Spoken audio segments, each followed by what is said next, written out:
Welcome, 8th grade history detectives. Let's jump right into today's explainer. We are opening up the Historian's Toolkit to look at exactly how we evaluate early government primary sources. If you've ever wondered how we actually know what happened hundreds of years ago, or honestly, how to spot the truth in a sea of information today, you are absolutely in the right place. Let's get into it. Real quick, here is our roadmap for this explainer. 1. The big idea. 2. The 4 core skills. 3. Sourcing the Mayflower Compact. 4. Contextualizing early government. 5. Corroborating shared themes. And finally, 6. Education, morality, and you. All right, Section 1, the big idea. You know, what's really fascinating here is how our historical work is actually grounded in a much older tradition of seeking the truth. Take a look at Acts chapter 17, verse 11.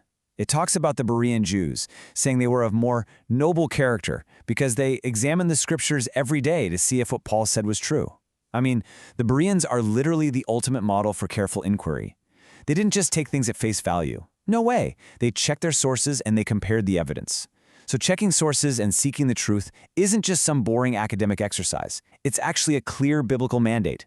It shows real diligence and noble character. And that leads us perfectly into why this matters for you right now. Look, primary sources lets you hear the actual, unfiltered voices from the time, not just summaries written by someone else centuries later. When you evaluate these original documents yourself, you can build incredibly strong, evidence-based claims. But here's the kicker. This goes way beyond the history classroom. These exact same skills, they're going to help you navigate everyday life. When you're scrolling through the news, when you're researching topics online, or even when you're making major life decisions, you have to know how to spot reliable information. You're basically learning how to seek the truth. So, moving right along to Section 2, the 4 core skills. To really think like a historian, you evaluate primary sources, things like compacts, laws, or assembly minutes, using 4 actionable steps. Step 1 is sourcing. Step 2 is contextualizing. Step 3 is close reading, and Step 4 is corroborating. Let's break each of these down so you know exactly how to use them out in the wild. First up, we've got sourcing. This is simply asking the big 3. Who wrote a document, when did they write it, and why did they write it?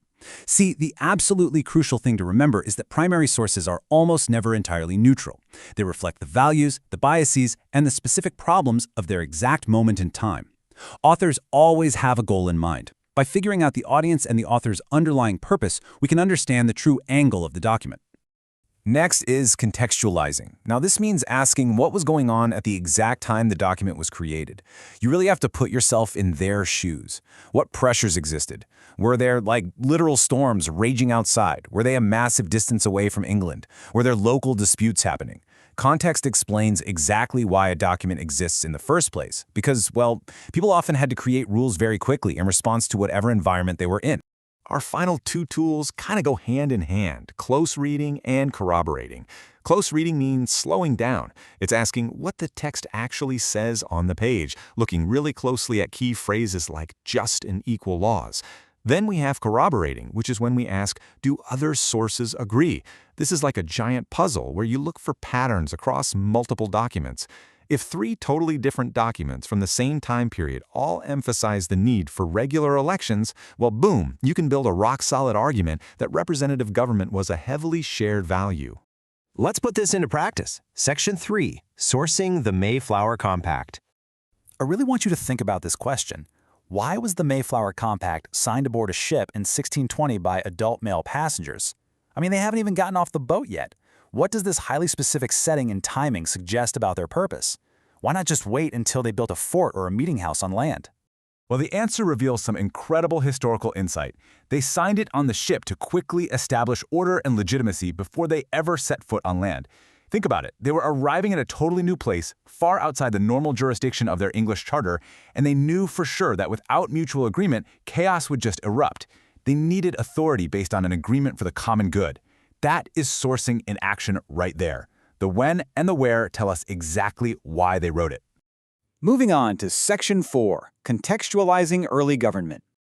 Okay, imagine you're living in a rapidly growing colonial town. The fundamental orders of Connecticut pop up, and they very specifically lay out the exact timing for elections and clearly define the powers of the officials. Put yourself right in that context. What exact problem does a highly specific document like this actually solve? Here's the deal. In the context of a rapidly growing community, things can get messy and fast. This document prevents confusion or sudden power grabs by setting crystal clear procedures. It essentially stabilizes the government as the towns expand. The context of all that rapid growth made predictable, scheduled leadership absolutely necessary. Because without it, you just have arguments over who's in charge. But with it, you get a stable society. All right, Section 5, Corroborating Shared Themes. This brilliantly illustrates how corroboration works. On one side, we have the Mayflower Compact, which emphasizes the community's good and the need for regular governance, right? And on the other side, we have the Fundamental Orders, which emphasizes scheduled representation and incredibly clear procedures. When we corroborate these, when we look at them side by side, we see a massive shared theme. Early colonists for securing consent and order through written, commonly accepted rules. These were the vital, foundational early steps toward the representative government that we actually know today. Which brings us to our final part, Section 6, Education, Morality, and You. So here is how you are going to practice this as a real historian. Your homework assignment requires you to bust out your new toolkit. Step 1, choose one document, either the Compact, the Orders, or the Burgesses, and source it. Find the author, the date, the purpose, and the audience. Step 2, contextualize it. What real-world challenges pushed the authors to write it? Step 3, close read just one sentence and explain it in your own simple words. Step 4, corroborate by finding one idea that appears in 2 different documents. And finally, Step 5, write a short 4 to 5 sentence paragraph arguing which document most strengthened representative government using your evidence. You've got this. And as you do this hard intellectual work, I want you to remember this really beautiful promise from Romans chapter 8, verse 6.